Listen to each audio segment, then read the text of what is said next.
You look at America today, and there's this feeling, isn't there? A sense of identity crisis. Definitely. The political divides seem deeper than just policy disagreements. Right, like we're arguing over the very foundations. So if the nation needs a kind of moral reset, where do we even begin to look for a blueprint? That question, that sense of urgency, is really the exigence behind Peggy Noonan's latest collection.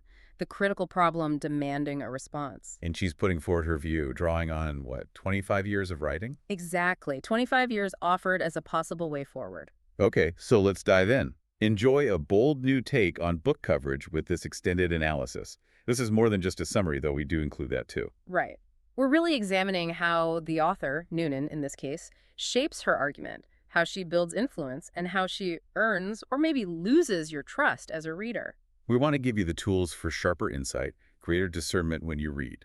So should you read this book? Hopefully this helps you decide. It's also, I think, really useful for aspiring writers to see how this kind of persuasion works. Absolutely. And if you find this expanded format valuable, please let us know. Your feedback really does help guide what we do next. And one quick note for you, the listener. You're experiencing a unique two-host AI conversation.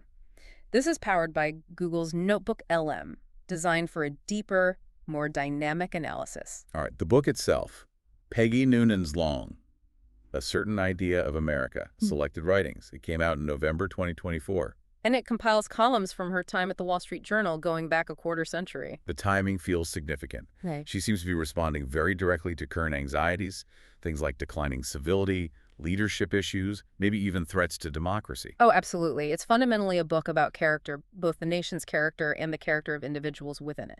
But before she even gets to the arguments, she needs to establish her right to make them. Which brings us straight to her credibility, her ethos. That's the foundation, right? The author's trustworthiness, their authority to speak on the topic. How does Noonan build hers? Well, she starts with some formidable credentials, obviously. Pulitzer Prize winner, New York Times bestselling author. That's a strong baseline. But it's more than just the resume, isn't it? But much more. The real power, I think, comes from her biography. There's this fascinating insider-outsider paradox at play. Okay, tell me more about that. How does that paradox work for her rhetorically? Well, she comes from a working-class Irish Catholic background in Brooklyn. That's the outsider part. She saw the American promise from that perspective. Okay.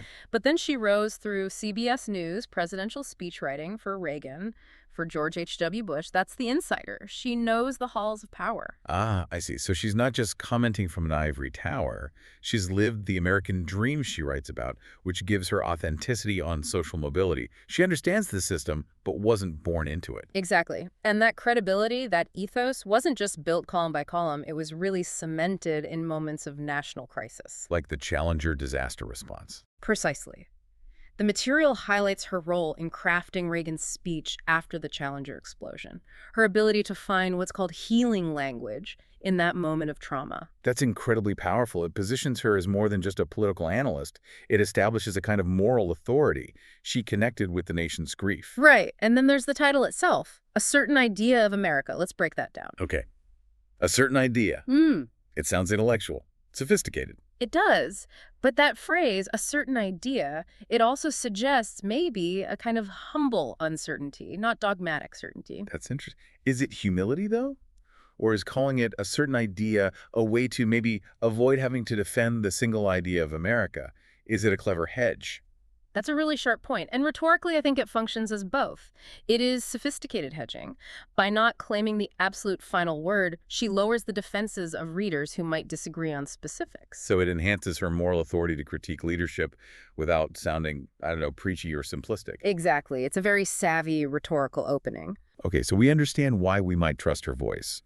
How does she actually persuade the reader emotionally? This gets us into pathos and logos, the emotional and logical appeals. And this book leans heavily into pathos, the emotional connection. Noonan is a master at this. She doesn't just evoke one feeling. No, she balances this deep love for America with a really palpable sense of disappointment about where things are now. There's concern mixed with hope. Tapping into that widespread feeling that things aren't right. Yes, precisely. And then she offers this comforting, almost aspirational vision of returning to a better state. And nostalgia plays a big role in that, doesn't it? She uses it very strategically. Absolutely. It's not just wistful sentiment. It's a rhetorical device to evoke affection for an idealized America. She paints these very specific pictures. What kind of images? Things like families playing catch in Iowa fields, that simple beauty, or the dignity of the Civil War generals meeting at Appomattox. It's about evoking a feeling of what America should be: decent, strong, communal. It shifts the ground from political debate to something more cultural, spiritual even. I think so. She connects current anxieties to these deeper longings. Look at how she handles events that aren't purely political, like the fire at Notre Dame Cathedral. Right, I remember that call. She uses moments like that, moments of cultural or spiritual loss, to tap into the reader's own sense of anxiety, maybe a sense of something lost. It elevates the political commentary. She's suggesting the crisis isn't just legislative, it's spiritual. So even though the emotion feels dominant, there is an underlying logical argument, the logos. Can we trace that structure? Yes, despite the sort of meditative, reflective style, there's a clear logical progression if you look across the collection. It seems to follow four main steps. Okay, what are they? Number one, America has unique foundational ideals. That's the starting point. Got it. Number two, these ideals have been embodied by great individuals throughout history. That's why the biographical sketches she includes are so important to her method. Right, showing the ideals in action. Number three, contemporary leadership, in her view, is failing to live up to these standards. That's the source of the current problem. The diagnosis. And finally, number four, renewal is still possible, but it requires a recommitment to those core traditional principles. Let's pause on that number four, recommitment to traditional ideals. What if a reader thinks the problems are more structural, rooted in systemic issues, things that tradition alone can't fix? Does her argument hold up then? That is the absolute crux of the issue, and where the book's limitations might lie for some readers. Her diagnosis is moral failure in leadership. Her prescription is moral recommitment. So if you believe the structure needs transformation, not just the leader's morals, then her logic, however eloquently expressed, might feel like it's missing the point or even avoiding it. It's persuasive, but perhaps mainly for an audience that already shares her fundamental premise about where the problem lies. Okay, that makes sense. Let's talk about how she actually puts it all together on the page, her style. People talk about the Noonan-esque style. What defines that? Right. It's quite distinctive. It's elevated language, but it's not dense or difficult. Her word choice is very precise. Noble. Uplifting. That's how it's often described. Yes, noble, uplifting, aspirational, often quite wistful, especially about the past.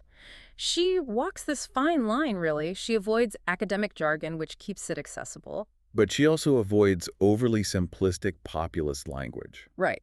She doesn't dumb it down. The style itself confers a certain dignity on the subject and on the reader, too. And the way the book is structured as a collection of columns reinforces that feeling, doesn't it? It's not one long argument. It's described as a meditative progression. Exactly. It feels less like a lecture and more like she's thinking aloud with you about America. The columns move from specific events or observations to these broader cultural insights. Creating a sense of intimacy. Yes, definitely. It feels like you're listening to a thoughtful, concerned friend trying to make sense of things, not receiving marching orders. And that intimacy is helped by her use of biographical sketches and historical moments. She turns political points into character studies.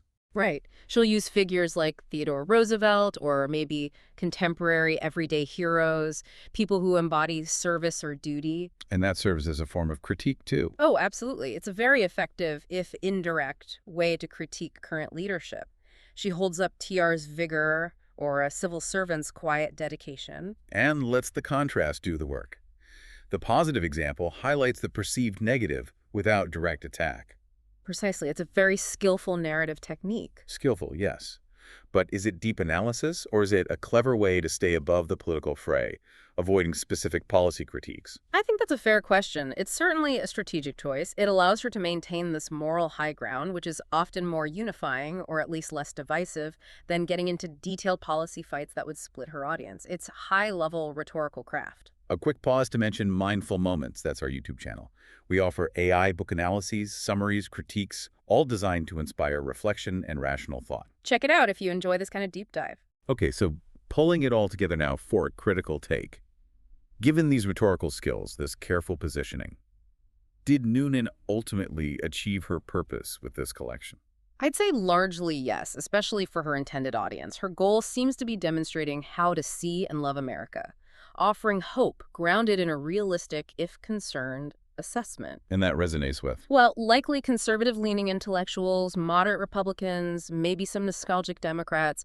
Her rhetorical choices align very well with their values and concerns. It confirms a certain worldview. But, as always, there are limitations, constraints. And identifying those is key for any critical reader. Where do critics say her certain idea of America shows its limits? The main point often raised is that her vision depends quite heavily on a selective reading of history. How so? By emphasizing individual character over deep structural analysis, something we touched on earlier, she arguably sidesteps or downplays systemic issues. Things like deep-seated inequalities, racial injustice, complex modern problems that might need more than just better individual morals to solve. So the focus on personal virtue, the moral failings of leaders, kind of assumes the underlying American structure is sound, just poorly managed by flawed people. That seems to be the implicit premise. And her strength, that aspirational vision, the call for moral renewal, becomes, for some critics, its weakness. It avoids a tougher look at the foundations. Which brings us back to that core question for you, the reader. Exactly. Does her argument ultimately work for you? It really hinges on whether you accept her basic premise. If you agree the problems are mainly about leadership character and the solution is getting back to traditional values, then the book is likely very powerful, very persuasive. If you believe the issues are more foundational, more structural, requiring real transformation, not just renewal, then Noonan's impressive craft might feel like it's offering elegant words, but not the necessary solutions. that's the assessment many might reach. Her skill is undeniable, elevating political writing to cultural reflection with this really resonant emotional prose. She's selling moral clarity as much as an argument. Doing it very effectively, defining a sort of moral language for the center-right. Which leaves us with a final thought, maybe something for you to mull over. If Noonan's solution hinges on recommitting to traditional ideals, what concrete, actionable steps does she offer to actually bridge the deep partisan divides she clearly worries about? Especially for readers maybe younger, maybe more progressive, who don't necessarily share her idealized view of the American past. That's a question the book leaves hanging. Click the link on screen for the in-depth book summary. Subscribe, share, purchase via the link, and always try to think rationally. And see the many genre-based book podcasts at Mindful Moments. Subscribe and nourish your mind on the go.